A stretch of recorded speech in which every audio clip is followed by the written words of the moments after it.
ملګرو د یو غم خبر عبدالله خټک یوټیوبر دا ګور کې تاسو دا تصویر هم ښکاري او ډېر ښه یوټیوبر او ډېر ښې ویډیوګانې به جوړولې. هغه نن د کراچۍ کې اکسیډنټ کې وفات شو. نو ټولو پښتنو ټولو مسلمانانو ته دا پیل د دعا ضرورت دی، هغه ته اوس دعا وکړي.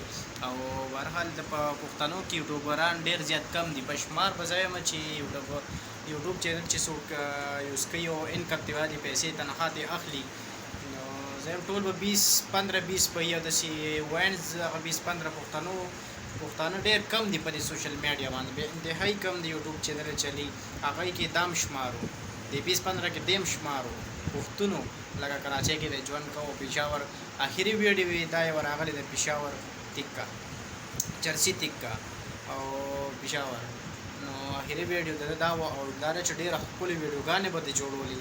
نو پښتنو کې ډېر زیات کم پښتانه دي چې یوټیوب یوز کوي. نو دلته اوس د دعا ضرورت دی، ټول پښتنو ته اپیل دی چې دعا ورته وکړي او په ویډیو خوښ شوي یوټیوب چینل ته ورشئ، یوټیوب چینل ضرور سبسکرایب کړئ. ډېره مننه.